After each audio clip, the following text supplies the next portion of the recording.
నమస్కారం. లక్ష్యం కార్యక్రమానికి స్వాగతం.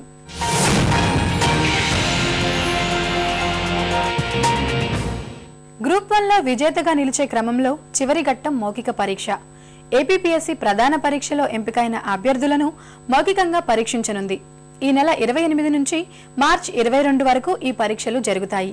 ఈ నేపథ్యంలో గ్రూప్ 1 లో విజయం సాధించాలంటే మౌఖిక పరీక్షలో ఎలాంటి మెళకువలు పాటించాలి, శరీర భాష, వర్తమాన అంశాల పట్ల ఎలాంటి అవగాహన కలిగి ఉండాలి, ఎలాంటి వ్యూహ ప్రతివ్యూహాలతో సిద్ధమవ్వాలో ఇవాల్టి గమ్యంలో తెలుసుకుందాం.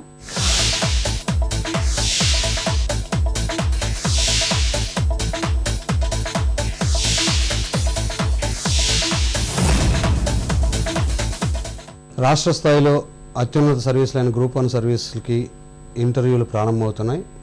ఈ నేపథ్యంలో అభ్యర్థులు కొన్ని ప్రత్యేక లక్షణాలని, కొన్ని అంచనాలను ఏర్పరచుకుంటే ఇంటర్వ్యూని కూడా విజయవంతంగా అధిగమించవచ్చు. ముఖ్యంగా సమాచారాన్ని బోర్డుకు అందజేయడంలో కళ్ళుది కీలక పాత్ర.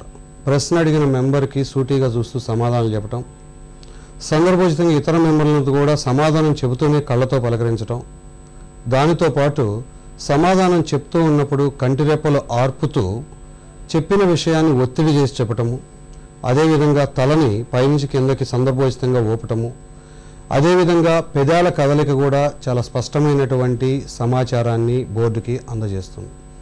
అందువల్ల పెదాలని అవసరమైనంత మేర ఓపెన్ చేయటం, మరీ ఎక్కువగా కాకుండా మరీ తక్కువ కాకుండా చిరునవ్వులు పెదాల మీద ఉంచటం, ఇలాంటి వాటన్నిటి వల్ల బోర్డులో పాజిటివ్ దృక్పథం అనేది అభ్యర్థి పట్ల ఏర్పడుతుంది. అలాగే చేతులు ఇంటర్వ్యూ అంతసేపు ఇలాగే పెట్టుకోకుండా సందర్భోచితంగా ఇలా కొంచెం కదుపుతూ ఉంటే ఆ డైనమిజం వల్ల కూడా మంచి పాజిటివ్ వైబ్రేషన్స్ వచ్చే అవకాశం ఉంటుంది. ప్రధానంగా ఎలాంటి ప్రశ్నలు ముందస్తుగా ప్రిపేర్ అవ్వాలనేది అభ్యర్థులకు వస్తున్న సందేహము. అందులో మొట్టమొదటిది బయోడేటా ప్రశ్నలు అనొచ్చు. ఈ బయోడేటా ప్రశ్నల్లో అభ్యర్థి చదువు, చేస్తున్న ఉద్యోగము, తల్లిదండ్రుల పరిస్థితులు, సోదరుల పరిస్థితులు, ఇలాంటివన్నీ కూడా అడగటానికి అవకాశం ఉంటుంది.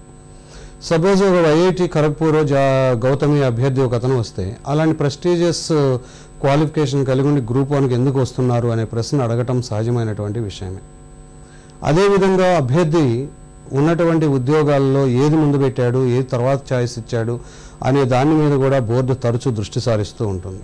అందువల్ల అభ్యర్థులు ఈ ఛాయిస్ని ఎంపిక చేసుకున్నప్పుడు తమ అభిరుచులకు అనుకూలంగా ఎంపిక చేసుకోవాలి. అదేవిధంగా ఏ పోస్టుని ఎందుకు ఫస్ట్లో పెట్టారు, సెకండ్లో పెట్టారు, థర్డ్లో పెట్టారు అనే దాన్ని ఎక్స్ప్లెయిన్ చేయగలగాలి. ఉదాహరణకు పోయినసారి ఒక అభ్యర్థి డిఎస్పీని 8వ ప్లేస్లో పెట్టాడు. దాంతో బోర్డు అంతా చూసి ఇమ్మీడియట్గా అసలు 8వ స్థానంలో ఉంచడానికి కారణం ఏంటి, అందరూ 2వ స్థానమో 1వ స్థానం పెడితే ఇండియన్ పోలీస్ సర్వీస్కి ఎంపిక అయ్యే అవకాశాన్ని ఎందుకు కోల్పోతున్నావు అనే ప్రశ్న అడగటం జరిగింది.